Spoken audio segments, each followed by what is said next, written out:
but out of the gate, Georgia is a 12-point favorite. I've seen it go up as high as 13.5. How could TCU win this game? Trevor, I'll start with you first. Yeah, I don't think that line is wrong. And I think we all see that watching these games. And again, this is absolutely not taking anything away from TCU.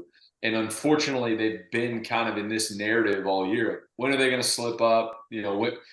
They're not quite as good. They're not quite as good, but here they are, the first team in Texas, not only playing in the college football playoff, but they're playing for it all. Yeah. Little TCU, Fort Worth, Texas, playing for it all, and you can never take that away from these guys, which is awesome. But they're gonna have to play perfect, and we said that this past week. They're gonna have to have 2 pick sixes, or they're gonna have to have an absolutely heroic performance by not only Max Duggan but multiple guys. All the different scenarios that you walk through as a team of what you can't do to get beat. Turnovers, stopping the run, taking care of the ball in certain situations, playing situational football, even the coin flip. Are we deferring to the second half? Are we starting with the ball? How are we going to start? Are we coming out? I mean, all those different things. It's got to be perfect for the Horned Frogs, in my opinion, to overcome that 12 points, which I think is pretty spot on, as it typically is with these great betting platforms like BetRivers. Hack, that's right. Powered by Bet Rivers, field of 12. There you go. Trevor Knight, our pitch man. Hack, what do you imagine Kirby Smart and his staff learned the most watching that TCU Michigan game? Well, I think it's tough because I thought it was 2 completely different ball games. One, like we said, was a lot of sloppy, interception, fumble, stall out, punt. It was a sloppy game, and then the other one was so clean. I think that the biggest takeaway is some of the things like TCU is going to be tougher than I think a lot of people thought. I think defensively they did a great job of game planning a Michigan team that's kind of similar to Georgia. Mm-hmm. So I think they're going to find some things there. I think Georgia's probably going to learn a little bit from Michigan's passing game, and what they can and can't do, and how they can set some shots up and take some opportunistic things. But really, I think Kirby needs to be more focused on his team and making sure they come out and play a clean ball game. And if they do what they did against Ohio State, I find it very hard to believe that any team in the country outside of a handful can play with them. When they're playing like that, can play and win the ball game. So I think he's going to be more focused on making sure he gets all 3 phases of his football team prepared to play a super clean football game, as long as they don't inflict any wounds. I think the line's right, and I think this Georgia team ultimately runs it back and cements their name in college football history. Score. Let's just go scores now. What do you think it's going to be? Hack, go with you first. I don't know, man.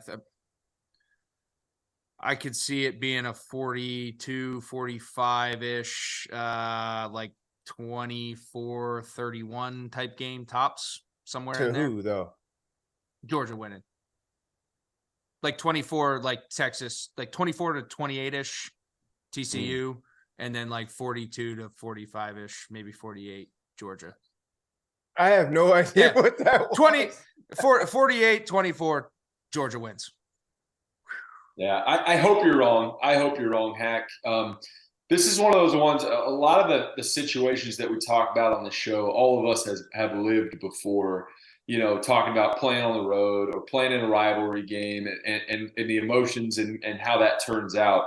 This is one that none of us have experience in. And so it's tough. I do wonder what it's like playing in the national championship if it really is everything out the window. It's one day, anything can happen. Feels like a rivalry type experience. But as history shows, for the most part, these games end up a little bit closer than what the line is. And so I hope for a good game. I think Georgia wins the football game, but for the sake of my viewing pleasure and the rest of you out there, I hope that this is a 7-point or less game. So I'll go with 7. I'm gonna say 42-35. Georgia wins the game. Same. There it is. 42-35. I roll with you. I don't even know if you saw that. There it is right there. 42-35. That's wild because that happened with me and Hack last week with the Michigan. With the Georgia game. Before we move on, do you mind if I ask a question? And we're going to talk about this a lot on pre-season shows and everything next year, but it's just in my head and I want y'all's thoughts on it. The Sonny Dykes win 10+ games in year 2 following year 1. Just yes or no, and we can move on. Without Max Duggan, who's already declared.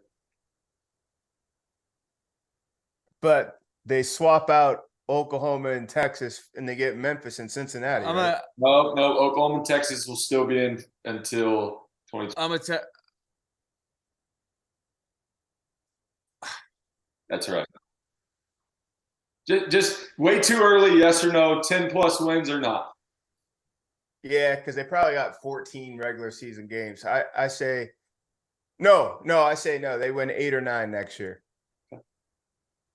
I think 10 might be the number. I just think that they might snag some quarterback out of the portal who's got some experience. Like after this, you got to figure. Well, it might be Chandler Jones who started the year and got hurt.